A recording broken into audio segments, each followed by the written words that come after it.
So hello everyone, welcome to reacting Bharat once again with doctor ततल्ली। भारत निरंतर आगे बढ़ रहा है और अपनी तैयारी कर रहा है।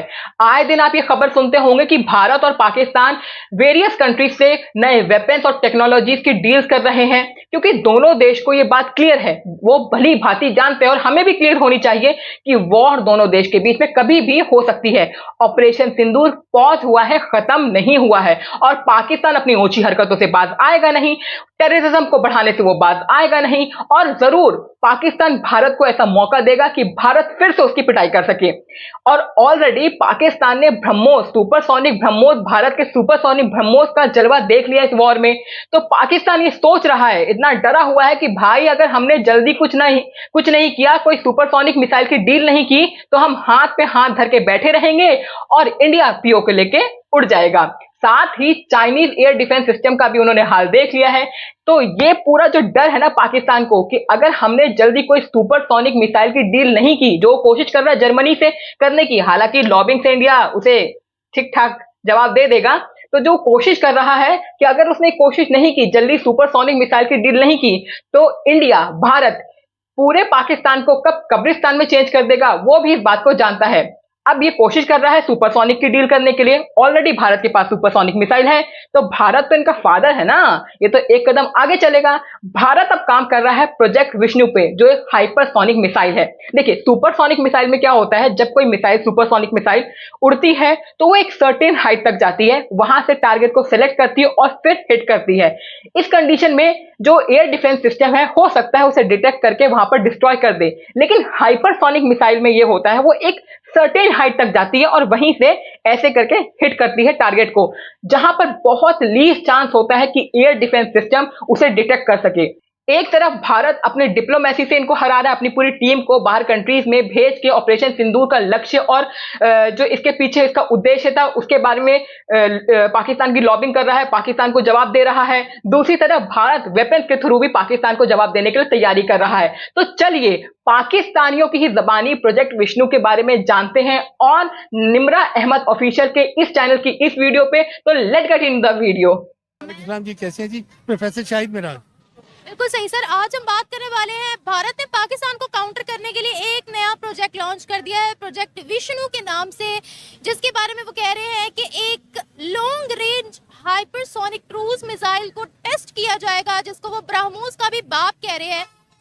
ब्रह्मोस की जो वॉर हेड कैरिंग कैपेसिटी थी वो तकरीबन 200 केजीज थी, जबकि जो नया हाइपरसोनिक क्रूज मिसाइल टेस्ट करने जा रहे हैं उसकी वॉर हेड कैरिंग कैपेसिटी 1000 से 2000 केजी तक की है, जिसको वो कह रहे हैं जब पाकिस्तान पर लॉन्च किया जाएगा तो पाकिस्तान ऐसे ऐसे ऐसे ऐसे तबाह होगा। मीम्स बना रहे हैं बहुत ज्यादा। क्या कहेंगे आप इस हवाले से, जिस तरीके से उन लोगों ने पाकिस्तान को निशाना बना रखा है, अपने डिफेंस को मजीद मजबूत करे? क्या पाकिस्तान का दिफाई निजाम इस काबिल स्ट्रॉन्ग है कि हिंदुस्तान को जवाब दिया जा सके, काउंटर किया जा सके? क्या कहेंगे आप इस हवाले से? और इसी के साथ साथ वो ये भी कह रहे हैं कि हमने एक नया QRSAM सिस्टम जो है वो बना दिया, जो इंडियन आर्मी को सौंपा जाएगा। अगर एयर स्ट्राइक्स भी की जाए तो तब भी इंडियन आर्मी को कोई नुकसान नहीं पहुंचेगा। इस पूरे मुद्दे को आप कैसे देखते हैं? एक पाकिस्तानी की नजर से आप क्या जवाब देंगे? अगर आप ये बात कहें कि वो कहता है कि हम ऐसा मिसाइल बना रहे हैं कि उसकी रेंज ये है कि हम पाकिस्तान को यूं खुदा ना खास्ता उड़ा के रख देंगे, तो उस तक मेरा पैगाम बतौर पाकिस्तानी ये पहुंचा दें कि पाकिस्तान अब सादा दिफाई हथियार नहीं रखता। मेरे प्यारे हिंदुस्तान, अगर ये जंग करने की तुमने कोशिश की तो फिर इंडिया, पूरी दुनिया में हिंदुस्तान सिर्फ एक है, तो मुसलमान कंट्रीज दुनिया में 50-55 से ज्यादा हैं। तो ऐसी आपको लगता है मुस्लिम कंट्रीज पाकिस्तान के लिए जमा होंगी? वो बात की बात है, वो बात की बात है। जब जंग छिड़ गई ना, तो फिर जंग सीधी डायरेक्ट एटमी जंग होनी है, क्योंकि हमारे पास एटम है। तो हमने वो डेकोरेशन के लिए तो नहीं रखा हुआ। जब वो अटैक करेंगे तो फिर हम क्या बैठ के कहेंगे बिस्मिल्लाह आए हम आपको गोलगप्पे खिलाएं? ऐसी बात तो नहीं होगी। ऐसी बात होगी कि अगर वो मिसाइल चलाएंगे तो मुझे अपनी पाक फौज को ये अदरा सा पैगाम देना है कि अगर वो मिसाइल चलाएं तो जनाबे हाफिज आसिम मुनीर साहब, आपने मिसाइल नहीं चलाना, हमने एटम एटम एटम। चाचा मुझे ये बताइए कितनी मुस्लिम कंट्री आपके हक में आ गई थी इस लड़ाई में? एक भी नहीं। आ टर्की को मत काउंट करिए, टर्की को मत काउंट करिए, क्योंकि टर्की का तो अपना हित है और वैसे भी उसका कल्चर तो पूरा यूरोपियन है, मुस्लिम कल्चर तो उसका रहा नहीं।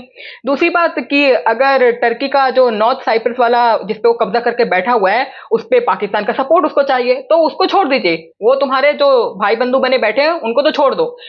इसके अलावा कौन सी मुस्लिम कंट्री जो भी गल्फ कंट्री है कितनी आपके आगे आके खड़ी हो गई कि नहीं हम तुम्हारे साथ लड़ेंगे, हम इंडिया के खिलाफ लड़ेंगे?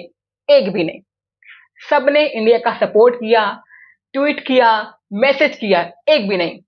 ये जज्बा थोड़ा काबू में चचा, वरना खड़े खड़े यहां पर ही। इंडियन मीडिया क्लेम करता है कि इंडिया के पास जो ब्रह्मोस मिसाइल है उन्होंने पाकिस्तान का कबाड़ा कर दिया, पाकिस्तान की नूर खान बेस को तबाह कर दिया है, भरौली बेस को जो है वो तबाह कर दिया है, और ऐसा तबाह किया है कि चाइना से लिए गए HQ-9 और HQ-16 भी सोए पड़े थे। और चाइना ने बाद में कहा कि हम तो कहते थे भाई ब्रह्मोस बहुत ज्यादा पावरफुल है, अब ब्रह्मोस का बाप आ रहा है पाकिस्तान के लिए, और पाकिस्तान के लिए फ्री होम डिलीवरी है, ऐसा इंडियन मीडिया ने क्लेम किया। आप क्या कहेंगे सर? मैं इसके बारे में ये 4 जंगें हम हिंदुस्तान के साथ लड़ चुके हैं, हिंदुस्तान भी वही है, पाकिस्तान भी वही है। हाँ, लफ्जों की जंग जरूर चल रही है। अब हिंदुस्तान ने एक दावा किया है कि वो ऐसा QR सेम निकाल रहे हैं जो वो इंडियन आर्मी को देंगे, जिससे अगर आप एयर स्ट्राइक्स भी करोगे तो कोई फर्क नहीं पड़ेगा। कहते हैं बिजली गिरेगी तो वो भी पाकिस्तान पे, जमीन से भी अगर कोई वार होगी तो उसमें भी पाकिस्तान तबाह हो जाएगा। ये तो देखें ना, ये तो जंगी सियासी बयानात हैं, ये जंगी सियासी बयानात हैं, जिसका मतलब होता है कि अपने दुश्मन को नफसियाती तौर पर हरासा खौफजदा किया जाए और उसको बैकफुट किया जाए ताकि वो घबरा के यानी जंगी मैदान की तरफ आगे ना बढ़े। आपने मोहतरम एक बात की है कि 4 जंगें हुई हैं, लेकिन पाकिस्तान भी वही है, हिंदुस्तान भी वही है। ये बात थोड़ी कमज़ोर है आपकी, वो इसलिए कि पाकिस्तान 71 की जंग के बाद तो वही नहीं है, पाकिस्तान का तो आधा हिस्सा ख़त्म हो गया। Yes, exactly. ठीक है ना, आधा हिस्सा खत्म हो गया और ढाका चला गया, बांग्लादेश चला गया, जो आबादी थी वो कम हो गई। जिस वक्त ये अलग हुआ उस वक्त पाकिस्तान की आबादी तकरीबन 13 करोड़ की थी, जब वो चला गया पाकिस्तान की आबादी 8-9 करोड़ रह गई। तो वहाँ तो ना रहा, जू का तू तो ना रहा। हमारी फौजी गिरफ्तार हो गए, 90,000 जंगी कैदी जो थे वो उन्होंने हथियार फेंक दिए, वो गिरफ्तार हो गए, उन्होंने बड़ी तकलीफें वहाँ बर्दाश्त की हैं। पाकिस्तानी मीडिया पर दिखाया जा रहा है कि बिलावल भुट्टो जो है वो इंडिया को जवाब दे रहे हैं, वो गए हैं बाहर भी, अमेरिका के अंदर उन्होंने खड़े होकर कहा है कि पहलगाम का जो मलबा है वो पाकिस्तान पर भारत ने जानबूझकर गिराया ताकि मासूम लोगों की जो है वो जान ली जाए, पाकिस्तान के मासूम सिविलियंस पर अटैक किया जाए, अनलॉफुल मिलिट्री एक्शंस किए जाए और भारत पाकिस्तान का पानी बंद कर सके। इंडिया टेररिज्म खुद करता है, ऐसा बिलावल भुट्टो जरदारी इंटरनेशनल फोरम्स पर जाकर कह रहे, लेकिन इंडिया भी आगे से जवाब दे रहा है। वो कह रहे हैं पहले तो हम कहते थे घर में घुसकर मारेंगे, अब जिस तह में जाना पड़ेगा हमें जमीन की, हम वहां जाएंगे और पाकिस्तान के आतंकियों को जो है वो हम पहुंचाएंगे 72 हुरों के पास। देखिए ना, ये पहलगाम की जो बात है, पहलगाम ये बलूचिस्तान के उधर उस इलाके में है। ये पहलगाम कहाँ है? पहलगाम कश्मीर में है, इंडियन साइड कश्मीर ना, इंडिया के करीब ये पहलगाम की। और बिलावल भुट्टो का पहलगाम के ऊपर जो बयान है, मैं उसको सिर्फ सियासी बयान समझता हूँ, इसलिए कि इनके आपस में जो इख्लाफात हैं वो यही हैं। मिसाल के तौर पर एंटी नवाज शरीफ साहब वो कहते हैं जी कि नवाज शरीफ मीडिया के खिलाफ बात नहीं करता, नवाज शरीफ जंग के खिलाफ जंग के बारे में खुल के बात नहीं करता। अब ये उनका सियासी बयान है, वो क्या चाहते हैं। और इधर वाले कहते हैं कि बिलावल जी आप बयान देना शुरू हो गया है, इसको ये नहीं पता बेनज़ीर के साथ क्या इन्होंने किया, इसको ये नहीं। ये सारे बयान मिले जुले हैं, सब अपनी अपनी जगह पर सियासी दुकानदारी को चमकाने के लिए ऐसी बातें करते हैं। हकीकत ये है कि अगर पहलगाम के हवाले से पाकिस्तान के ऊपर ये सब कुछ इंडिया ने किया है, अगर बिलावल भुट्टो एक सियासी जमात का एक बड़ा लीडर है, वो बात कर रहा है, पूरी दुनिया सुन रही है, तो हमारी आर्मी भी सुनती होगी, हमारी एजेंसीज भी सुनती होंगी, तो वो क्यों इसका नोटिस नहीं लेते, वो क्यों इसके ऊपर रिएक्शन नहीं करते, वो क्यों इसका जवाब नहीं देते? हम ऑफिशियली बहुत से स्टेटमेंट सुनते हैं कि अगर हिंदुस्तान ने मैली निगाह से पाकिस्तान को देखा तो हमारे पास भी अब्दाली मिसाइल है, गोरी मिसाइल है। अब जिस तरह से इंडिया क्लेम कर रहा है कि भाई वो इतना मजबूत सिस्टम सिर्फ पाकिस्तान को काउंटर करने के लिए बना रहे हैं, और साथ साथ मीम्स भी उनकी बहुत ज़्यादा बन रही हैं जिसमें पाकिस्तान को डिग्रेड किया जा रहा है। आप ये चीज़ समझते हैं कि पाकिस्तान का दिफाई निज़ाम इतना मजबूत है कि अगर हिंदुस्तान ऐसा कोई कदम उठाए तो हम आगे से प्रॉपर तरीके से उनको जवाब दे पाएँ कि हमारे पास मिसाइल्स की इतनी रेंज है, इतने स्ट्रॉन्गेस्ट मिसाइल्स हैं हमारे पास, इतनी लेटेस्ट टेक्नोलॉजी है हमारे साथ। तो मैं भी ये हमारे पास, मैं रिसेंटली ये भी सुन रही थी कि हिंदुस्तान इस चीज़ पे भी पाकिस्तान को मॉक कर रहा था कि HQ-19 भारी कीमत में जो है वो पाकिस्तान चाइना से ले रहा है। ये लोग चाइना पर डिपेंडेंट है, क्या कहेंगे आप? और चाइना के पाव पाव के मिसाइल है, क्या कहेंगे? बात वहीं पे आ जाती है ना कि अगर ये बात करते हैं जी कि क्या पाकिस्तान के पास इतनी दिफाई कुव्वत है, इतनी टेक्निकली इतने दूर रेंज करने वाले हथियार हैं कि वो इंडिया का मुकाबला कर सके, या वो इंडिया के ऊपर हमला कर सके, या उसको निश्चित नबूद कर सके, है इनके पास? मैं ये समझता हूँ कि इनके पास मिसाइलों की बहुत बड़ी खपत है जो कि इंडिया के लिए इंतहा, असलहा बहुत है जो कि इंडिया के लिए इंतहाई खौफ पैदा उसने किया हुआ है। लेकिन असल बात जो है वो ये है कि दोनों ममालिक ये सोच रहे हैं, बल्कि ये महसूस भी करते हैं कि अब अगर जंग छिड़ गई तो वो एटमी होगी, क्योंकि अगर हिंदुस्तान से अगर हमला होता है तो यह इधर से भी होगा, तो इधर से जब इधर से होगा तो उधर से और ज़्यादा थोड़ा बड़ा होगा, फिर इस तरह करते करते बात खत्म होनी है एटमी के ऊपर। जब मेरा नाम मरियम है। मरियम, क्या करते हो आप? मैं स्टूडेंट हूँ 9th ग्रेड की, दुबई में पढ़ती हूँ। ओके, आज हम बात, रीसेंट स्टेटमेंट है बेल्जियम के अंदर मौजूद भारतीय फॉरेन मिनिस्टर जिनका नाम है एस जयशंकर, उनका ये कहना है, पहले तो हम कहते थे घर में घुसकर मारेंगे, अब हम ये कहते हैं कि हम घर में भी घुसेंगे और जितना डीप जाना पड़ेगा हम जाएंगे और पाकिस्तान के आतंकियों का हम खात्मा करेंगे। जब उनसे सवाल पूछा गया तो उन्होंने कहा कि पाकिस्तान की स्टेट पॉलिसी ही टेररिज्म प्रमोट करना है। इस हवाले से आप क्या कहेंगे? जैसे एस जयशंकर ने कहा है कि वी विल गो डीप, हम घर में घुसकर जहां पर भी आतंकी छुपे होंगे, जमीन के जिस हिस्से पर भी होंगे, हम उन सबको ढूंढ निकालेंगे और उन सबको मार देंगे। आप क्या कहेंगी? पहली बात तो ये है उनका ये स्टेटमेंट देने से कि उनके पास होना चाहिए कोई स्ट्रॉन्ग एविडेंस, जो कि अभी तक किसी को एविडेंस मिला नहीं है। विदाउट एविडेंस से बात कर रहे हैं, ठीक है। एविडेंस हो, if they have evidence then only it's possible के that they claim that Pakistan has done it, but ना उनके पास कोई एविडेंस है, अपनी तरफ से वो स्टेट्समेंट बना रहे हैं and they are posting it. तो जब तक उनके पास कोई स्ट्रॉन्ग प्रूफ नहीं है तब तक वो कुछ नहीं कर सकते हैं। और हमारी जो पाकिस्तानी आर्मी है अल्हम्दुलिल्लाह से उन्होंने बहुत अच्छा रिस्पांस दिया है, ठीक है, वो अपना रिप्लाई दे रहे हैं और बाकी जो उनकी स्टेटमेंट्स हैं वो तो बना रहे हैं। अगर उनके पास कोई प्रूफ नहीं है फिर वो हर महाज पर जाकर दुनिया में कहीं पर भी चले जाए, कभी भी पाकिस्तान से रिलेटेड कोई भी सवाल हो या पाकिस्तान के किसी भी ऑफिशियल से उनका आमना सामना हो तो वो हमेशा दहशतगर्दी को रोकने की बात क्यों करते हैं? वो ये क्यों कहते हैं कि कश्मीर के अंदर पाकिस्तान ने शुरू से लेकर अभी तक जिहादी मूवमेंट चलाई है, या इंडिया के अंदर जो है वो जगह जगह पर पाकिस्तान ने अटैक करवाया है, पाकिस्तान की एजेंसीज ने बहुत से अटैक्स करवाए हैं इंडिया में, वो ऐसा क्यों कहते हैं हर जगह पर जाकर? ये पास से चलता आ रहा है अभी तक से जो है कि पाकिस्तान का इस सब के पीछे हाथ था। हिस्ट्री यही क्लेम करती है पाकिस्तान की कि अभी तक तो कोई स्ट्रॉन्ग एविडेंस नहीं, पिछले जो हुए होंगे वो हुए होंगे, लेकिन अगर रिसेंटली बात की जाए तो अभी तक कुछ नहीं है। और रही बात इंडिया की, इंडिया में रह के इंडियन गवर्नमेंट उनके सिटीजन्स को प्रोटेक्ट नहीं कर पा रही है, ऐसा उनका सिक्योरिटी मैनेजमेंट लेवल है। तो इसमें वो किसी और कंट्री पे ब्लेम कैसे डाल सकते हैं? जहाँ तक अगर हम पहलगाम की अटैक की बात की जाए तो वहाँ पे इवन तो इंडियन सिटीजन्स ने भी ये सवाल पूछा था कि सिक्योरिटी क्यों नहीं थी। अगर वो इतना हाई लेवल टूरिस्ट एरिया था तो उस एरिया में सिक्योरिटी लेवल क्यों इतना लो था? तो ये उनका पर्सपेक्टिव है, वो इस चीज़ से सोचते आ रहे हैं शुरू से लेके अब तक। बीच में पार्टीशन के बाद जो है हेट रहा है, तो उनका माइंडसेट ही ऐसा है, उन्होंने कभी अपने माइंडसेट को चेंज करने की कोशिश नहीं की है। अच्छा, आप कह रही हैं कि ये उनकी अपनी सिक्योरिटी की कमी है, जैसे वो पाकिस्तान को हमेशा बोलते हैं कि यहाँ सिक्योरिटी थ्रेट्स है, हम अपनी टीम नहीं भेजेंगे, हम जो है वो किसी भी तरह के ऑफिशियल बंदे को पाकिस्तान में नहीं भेजेंगे क्योंकि यहाँ पर कहीं पर भी बम ब्लास्ट हो जाए कुछ पता नहीं होता। तो उसी तरह से आप भी कह रही हैं कि इंडिया की सिक्योरिटी की कमी थी वहाँ पर, पाकिस्तान ने कुछ भी स्पॉन्सर नहीं किया, आप ये बोल रहे हो, लेकिन जिस तरीके से इंडिया हर जगह पर कहता फिर रहा है कि पाकिस्तान की स्टेट पॉलिसी है टेररिज्म। मुझे ये लगता था कि शायद पाकिस्तान की जो यंग जनरेशन है जो और साथ में जो पीछे की पीढ़ी है उनका सॉफ्टवेयर खराब है, लेकिन जो ये नई पीढ़ी आ रही है, जो इतने यंग बच्चे हैं, उनका भी सॉफ्टवेयर खराब है। इनको एक ही कंपनी से पढ़ाया जाता है, ये तो मुझे क्लियर हो गया। पाकिस्तान मुझे इस चीज में ना हमेशा हरा देता है।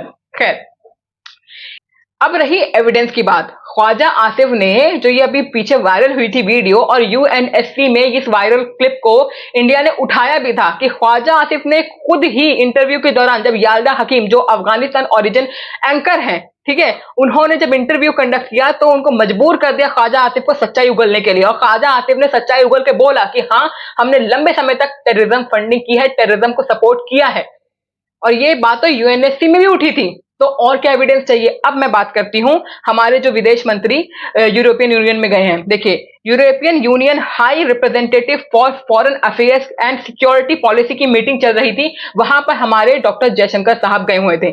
उन्होंने एक क्लियर स्पीच बोली, एक क्लियर स्टेटमेंट दिया कि इंडिया वर्सेस पाकिस्तान नहीं है, इंडिया वर्सेस टेररिस्तान है, इंडिया वर्सेस टेररिस्तान है। और मैं आपको बताऊंगी, ये जो पाकिस्तान है उनके मुंह में थप्पड़ है, और साथ में ये जो बिलावल भुट्टो जिसने यूएन में जाके ये बोला था कि पाकिस्तान पीस लविंग कंट्री है ना, उसके मुंह पे ये थप्पड़ है। मैं आपको कुछ इंसिडेंट्स बताऊंगी, पहले आप इंसिडेंट सुनिए। अब मैं आपको जो एविडेंस दूंगी उससे आपको क्लियर होगा कि जयशंकर साहब ने जो बोला वो बात सही बोली कि इंडिया वर्सेस टेररिस्तान है। मैं तो ये कह रही हूं कि वर्ल्ड वर्सेस टेररिस्तान है। जहां पर ये जो मैं भी आपको सारे इंसिडेंट्स सुनाऊंगी, जो फेमस इंसिडेंट्स हैं, इसमें तो कश्मीर नहीं है ना, कोई मुद्दा ही नहीं यहां पर कश्मीर का, फिर क्यों टेररिज्म फैलाया जा रहा है? सुनिए आप केस। पाकिस्तान मैन अरेस्ट हुआ अमेरिका में, क्यों? क्योंकि वो ईरानियन मिसाइल पार्ट बेच रहा था हूतीस कम्युनिटीज को। हूतीस जो वहां के टेररिज्म ग्रुप है। एक किस्सा नहीं है, और किस्से सुनिए। दूसरा किस्सा 3 मई 2016 की, ये डॉन की रिपोर्ट है, पाकिस्तान के खुद की न्यूज आउटलेट की रिपोर्ट, कि पाकिस्तान का एक बंदा इटली की लोकल क्रिकेट टीम पर अटैक करने वाला था इस्लामिक स्टेट के नाम पर। तीसरा किस्सा, 8 पाकिस्तानी नेशनल अभी अरेस्ट किए गए हैं क्रीस में टेरर कैंपिंग करने के दौरान। टेरर कैंपिंग करने के दौरान 8 पाकिस्तानी अरेस्ट किए गए हैं। अभी रिसेंटली नाइजीरिया में 4 पाकिस्तानी अरेस्ट किए गए हैं, क्योंकि वो बोको हरम जो वहां पर एक टेररिस्ट संगठन है उसको ट्रेनिंग दे रहे थे और उसको हथियार बेच रहे थे। तो यहां पर कौन सा कश्मीर का मुद्दा था? यहां तो कोई कश्मीर का मुद्दा नहीं था। ये तो फेमस अभी जो न्यूज आई है, इंफॉर्मेशन आई है, मैं आपसे वो शेयर कर रही हूं। ऐसे कितने और हैं, कितने और हैं। इनको एविडेंस चाहिए।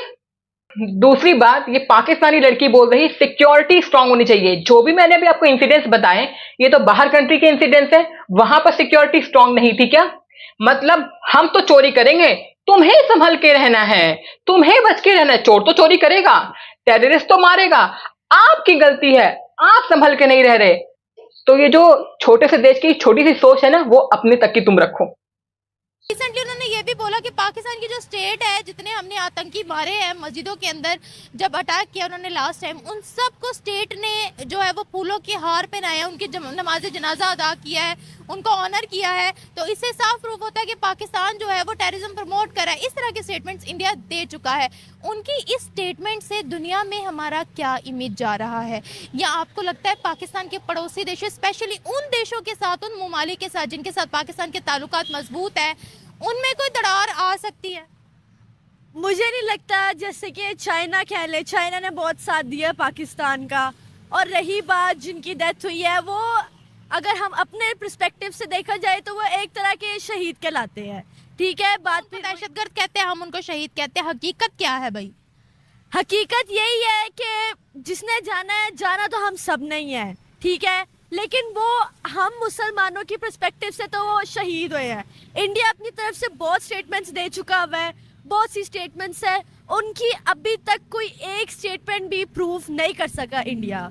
बहुत सारी चीज़ें इंडिया ने क्लेम की हैं। अक़वाम मुत्तहिदा में हमने हज़ारों प्रूफ दे दिए हैं, हमारी जेलों के अंदर पाकिस्तान के एजेंट बंद हैं, लेकिन अभी तक पब्लिक के सामने, अगर आप देखा जाए, पब्लिक के सामने अभी तक कोई भी ऐसा स्ट्रॉन्ग प्रूफ नहीं आया है अभी तक। और बहुत सारी कंट्रीज यही कह रही हैं कि इसमें इंडिया का फॉल्ट है। मेन चीज़ पहले चले, अगर पाकिस्तान का फॉल्ट है भी, पहली चीज़ ये है कि सिक्योरिटी मैनेजमेंट स्ट्रिक्ट होनी चाहिए। पाकिस्तान में हमें ज़्यादातर ऐसे केसेस देखने को क्यों नहीं मिलते हैं? क्योंकि आई फील लाइक पाकिस्तान की जो सिक्योरिटी है वो इस मामले में ज़्यादा है अगर इंडिया से कंपेयर किया जाए। बाकी लंबा सवाल है और मेरे पास इसका बड़ा शॉर्ट एंड स्वीट आंसर है। India, please try again, we are waiting and tea is ready for you guys. Tea is fantastic बोल रहे हैं आप। Tea is fantastic, and for their lady pilots, Sting. I heard they like Sting. Please come try again. We are waiting. We will never let you go back. You come and you will not go back. I can guarantee you that. मगर sir वो तो कहते हैं कि हमने अभिनंदन को लेके वापस दिखाया। अभिनंदन को दिया था as a gesture of goodwill. I think इन्होंने क्या किया है, इन्होंने उसका गलत मतलब ले लिया है। ये हमारी वीकनेस नहीं है, ये हमारी खैर से गाली है। Like I said, we are waiting, try again even more. We will not attack but we will defend ourself. हमारा मुल्क पाकिस्तान जो है ये मिटने के लिए नहीं बना है, ये हमेशा बना है कायम रहने के लिए, और ये हमेशा कायम रहेगा। इन्होंने काफ़ी दफ़ा ट्राई की है इंडिया ने, इंडिया फिर ट्राई कर लें, इनको मुंह की खानी पड़ेगी। सर ये जो टेररिज्म के बारे में हमेशा दुनिया में जहां पर भी जाते हैं, जब भी पाकिस्तान का कोई ऑफिशियल वहां गया हो, इंडो पाक रिलेशंस की बात हो रही हो या कहीं पर कोई भी पाकिस्तान से रिलेटेड सवाल पूछा जाए, वो हमेशा पाकिस्तान को दहशतगर्द क्यों बोलते हैं? क्या वजह है इसके पीछे की? इसकी सबसे बड़ी वजह ये है कि इन्होंने पाकिस्तान को एक स्केप गोट बनाया हुआ है। इनके मुल्क में एक्सीडेंट हो जाए, कोई दो गाड़ियां आपस में रोड जा रहा है, लग जाएं, तो ये कहते हैं आईएसआई ने करवाई है। इवन किसी की जो है ना बीवी प्रेग्नेंट हो जाए तो वो कहते हैं आईएसआई ने की है। तो उसमें हम कुछ भी नहीं कर सकते हैं। ये Pakistan, they use Pakistan as a scapegoat, so we can't do anything about it. They can do whatever they like. कहते हैं हमारी जेलों के अंदर एजेंट्स बसते हैं। एक तो उन्होंने कश्मीर के अंदर जो है वो हुर्रियत रहनुमा जिनका नाम है यासिन मलिक, यासिन मलिक को कैद किया हुआ। उसके अलावा और भी बहुत से हैं। इसके अलावा वो ये भी कहते हैं कि हमने यूनाइटेड नेशंस के अंदर बहुत से पाकिस्तानी एजेंट्स को प्रूफ भी किया है। क्या कहेंगे? सबसे पहला वो नाम लेते हैं मसूद अजहर का, हाफिज सईद का नाम लेते हैं, फिर वो ये भी कहते हैं कि उसामा बिन लादेन भी पाकिस्तान से बरामद हुआ था। सर एक सेइंग है, मैडम एक सेइंग है कि you are innocent until proven guilty. They haven't provided us any evidence, anything relating to any attack. So once they do it, once they provide us anything, then we'll think about it. At the moment, वो जिसको चाहें उसे terrorist कह सकते हैं। हमारा उनके साथ कोई लेना देना नहीं है। हम यहाँ कहते हैं कि मोदी जो है वो गुजरात का टेररिस्ट है। He has killed millions, hundreds of Muslims. हम उसे टेररिस्ट कहते हैं। पहले उस पर केस चलाएं, फिर हम हाफिज सईद की बात करें। FATF की लिस्ट में क्यों नहीं आता फिर इंडिया? इंडिया बिगेस्ट इकोनॉमी है। वो क्या करते हैं कि वो इस्तेमाल कर रहे हैं अपने आप को, वो सिर्फ एक फ़ायदा उठा रहे हैं बड़ा मुल्क होने का और एक बड़ी इकोनॉमी होने का। पहले उनको चाहिए कि सबसे पहले अपने भूखों को खाना खिलाएं। मोर देन 200 मिलियन पीपल जो हैं in India, they sleep without eating anything, so they should spend money on them first and then think about attacking Pakistan.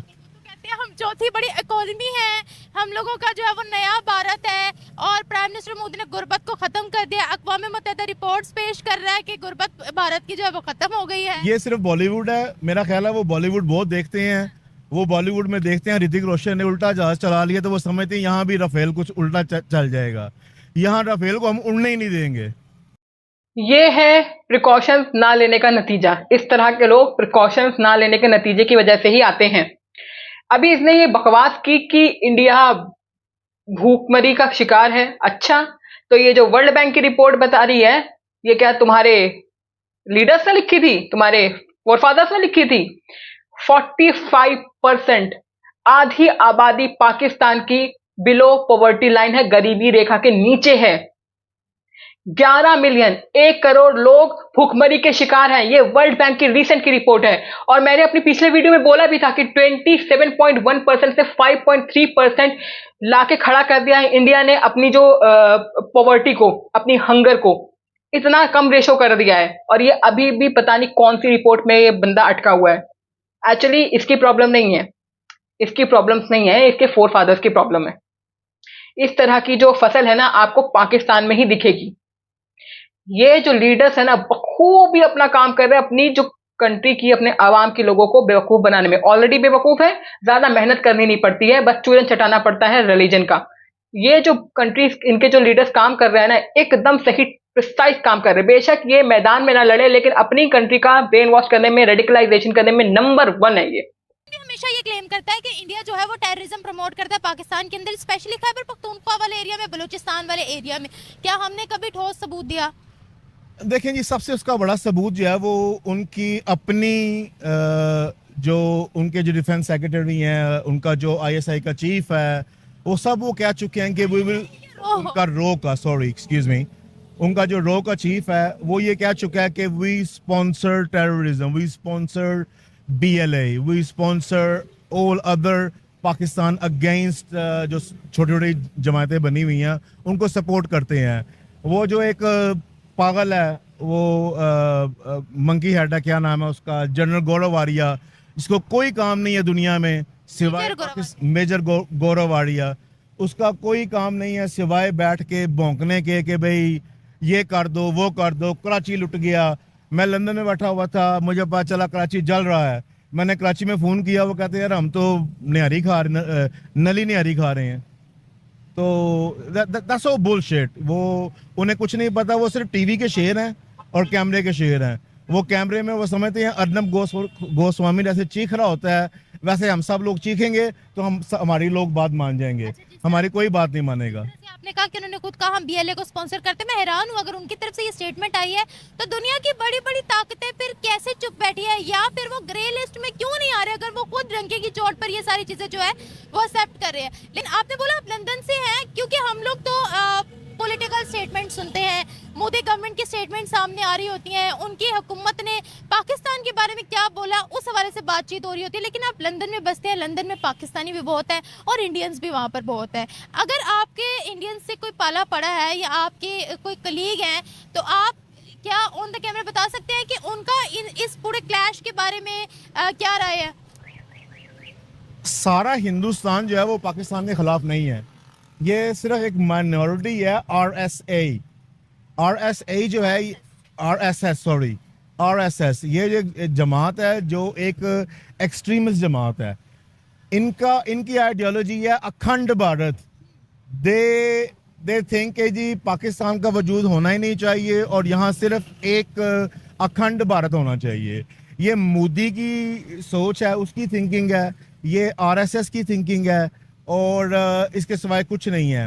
हमारे पास जो हिंदू भाई रहते हैं, they've been really kind to us, they've been really good to us, we work together, we do a lot of things together, but वो कोई फर्क नहीं रखते, बल्कि they look embarrassed, they look शर्मिंदा कि भाई ये मोदी क्या कर रहा है और ये जो भारत सरकार है ये क्या कर रही है। ये पॉलिटिकल जो इनका नैरेटिव है वो बिल्कुल डिफरेंट है इनकी पॉपुलेशन के नैरेटिव से। अखंड भारत की बिल्कुल बात होती है, ये मैंने भी सुना है, ये उन लोग ये बार बार बोला जाता है। अच्छा, रिसेंट वो फिर अपनी स्टेटमेंट में कहते हैं कि हमारे यहाँ तो मुसलमान पाकिस्तान से भी ज्यादा है, RSS के अंदर भी मुसलमान मौजूद है, बीजेपी के जो बड़ी बड़ी सीट्स हैं उस पे मुसलमान मौजूद हैं, बीजेपी को ज्यादा वोट्स जो है वो मुस्लिम्स के पड़ते हैं। ये उनकी स्टेटमेंट्स आती है, ये उनकी तरफ से जो डाटा पेश किया जाता है उसके अकॉर्डिंग देखा जाता है। आप क्या कहेंगे इस हवाले से? देखें जी, जो भी उनका डाटा पेश किया जाता है वो सब गलत है। There are a lot of videos and comments available on social media. Sir आपकी बात काट रही हूँ, रिसेंटली आपने शायद नाम सुना होगा असदुद्दीन ओवैसी का, वहाँ पर उनकी एक जमात है AIMIM के नाम से, जहाँ वो माइनॉरिटीज के लिए बात करते हैं, स्पेशली मुसलमानों के लिए। वहाँ के पार्लियामेंट के अंदर खड़े होकर भी जो उनको गलत लगता है उस हवाले से वो बात करते हैं। मैं बड़ी शॉक्ड हुई, रिसेंटली उनका जो डेलीगेशन गया था बाहर, उन्होंने इतनी एंटी पाकिस्तान स्टेटमेंट्स दी। उन्होंने कहा भाई पाकिस्तान है ही करप्ट, पाकिस्तान के लोग करप्ट है, टेररिज्म यहाँ से प्रमोट होती है। ये उंगली भारत की तरफ उठाते हैं, भारत के मुसलमानों की तरफ उठाते हैं। हमें पाकिस्तानी मुसलमानों की कोई ज़रूरत नहीं है, हमें पाकिस्तान की किसी स्टेटमेंट की कोई ज़रूरत नहीं है। ये उनके मुस्लिम लीडर बाहर जाकर कह रहे हैं, ये चल क्या रहा है सर? अगर वो ये बातें नहीं करेंगे तो उन्हें पार्लियामेंट में जगह कैसे मिलेगी? उन्हें कैसे सारे इमारात मिलेंगे? ये वो लोग हैं, इसलिए जिस तरह के आपने बात की असदुद्दीन ओवैसी की, ये सिर्फ बातें करते हैं। ये अगर इनको इतना ही मुसलमानों का ख्याल है और इतना ही मुसलमानों की जो है ना इनको तकलीफ है, तो सबसे पहले ये अपनी लैंड क्रूजर से उतरे ना, अपने काफिलों से उतरें और लोगों के साथ बैठ के ईद मनाएं, लोगों के साथ बैठ के खाना खाएं और मुसलमानों के साथ जो उनके ऊपर गुजरती है, क्या मुसलमान जो हैं हिंदुस्तान में एक गाय ज़िबा कर सकते हैं? नहीं, नहीं ज़िबा कर सकते हैं। इस बंदे की मैं दो बातों का जवाब देना चाहती हूँ। सबसे पहले हम एक इंसिडेंट के बारे में बात करते हैं। याल्डा हकीम, जो कि अभी आजकल फेमस नाम है, ये अफगानिस्तान ओरिजिन की लेडी हैं, एंकर हैं।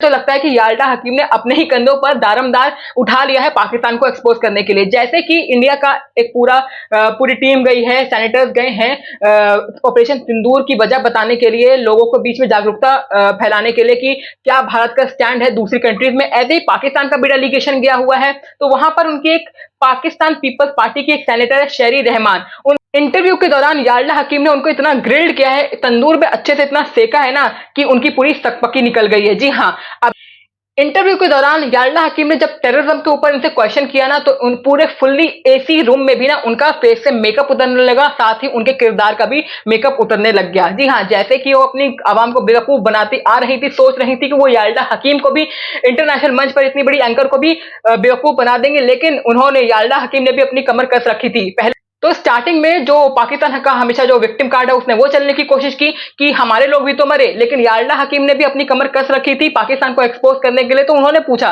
कि जब उन्होंने अपने क्वेश्चन नहीं रोके और टेररिज्म के ऊपर लगातार उन पर क्वेश्चन करती रही, तो शहरी रहमान कहती हैं कि इंडिया में जब भी कुछ होता है तो वो हमेशा हमें ही क्यों टारगेट करते हैं। तो देखो, मैं एक बात, इस बंदे का भी जवाब मिल जाएगा और मैं इस बात को भी क्लियर करूंगी कि हाँ, पुलवामा अटैक हुआ था तो हाँ, पाकिस्तान ही उसमें इन्वॉल्व नहीं था। एक लोकलाइट था आदिल दर, वो इन्वॉल्व था, उसने पुलवामा अटैक किया था। लेकिन इसके बाद भी हमने बालाकोट स्ट्राइक की थी, क्योंकि इससे हमें कोई फर्क नहीं पड़ता कि तुम कहां से बिलोंग करते हो, क्योंकि तुम्हारे रूट्स जो है वो पाकिस्तानी है। हमारी कंट्री में रेडिकलाइजेशन और दहशतगर्द फैलाने का काम पाकिस्तान ने सालों से किया है। तो वहां की जो हमारी जो आवाम है ना, वो रेडिकलाइज जो आज हो रखी है, और जिसकी वजह से इंडिया का बड़ा चंक, इकोनॉमी का बड़ा चंक हमें पाकिस्तानी टेररिज्म से लड़ने में लगता है। तो ये सारी वजह जो है ना, ये हमें मजबूर करती है कि हम पाकिस्तान को ही हमेशा टारगेट करें, क्योंकि पाकिस्तान ने कोई और ऑप्शन नहीं छोड़ा है। और हम हमेशा सिर्फ एक नहीं, हम सिर्फ पाकिस्तान के टेररिज्म को नहीं, अब पूरा का पूरे पाकिस्तान पे ही अटैक करेंगे, क्योंकि एक गंदी मछली पूरे तालाब को गंदा करती है। तो पूरा का पूरा तालाब अब गंदा हो चुका है, जिसको सफाई की बहुत बहुत जरूरत है। तो ये जरूरी, हमें इससे कोई फर्क नहीं पड़ता कि तुम पाकिस्तान से हो तुम नहीं हो, लेकिन तुम्हारी जो जड़ है वो सिर्फ और सिर्फ पाकिस्तान से है। और आपको लग रहा होगा कि मैं काफी एक कम्युनिटी को टारगेट करती हूँ, नहीं, आप पिछले पूरी हिस्ट्री देखोगे ना, ये पूरा रेडिकलाइजेशन और ये दहशतगर्द सिर्फ और सिर्फ पाकिस्तान ने फैलाने का काम किया है। इसलिए हमारे जयशंकर साहब ने बोला कि चाहे तुम 300 किलोमीटर अंदर ही क्यों ना छुप के बैठे हो, हम तुम्हें निकाल के मारेंगे। और इंडिया वर्सेस पाकिस्तान नहीं, टेररिस्तान है, और मैं तो ये कहती हूँ वर्ल्ड वर्सेस टेररिस्तान है। ये है पाकिस्तान का ओपिनियन। और जब पाकिस्तान को ये पता चलेगा कि अभी वो सुपरसोनिक मिसाइल पे ही अटके हुए हैं और भारत एक कदम आगे हाइपरसोनिक मिसाइल की तैयारी कर रहा है, तो उनका डर बढ़ना लाजमी है। लेकिन आप मुझे कमेंट करके बताइए कि हाइपरसोनिक जो मिसाइल है यानी प्रोजेक्ट विष्णु है, इसके अलावा भारत को और कौन से वेपन परचेज करने चाहिए या उस पर काम करना चाहिए, आप मुझे करिए comment. Till then, like and subscribe to motivate us. और आपका हर एक सब्सक्रिप्शन हमारे लिए वैल्यूएबल है। और हमेशा जैसा कि मैं कहती हूँ, लव आवर प्यारा भारत एंड प्राउड आवर प्यारा भारत। Thank you.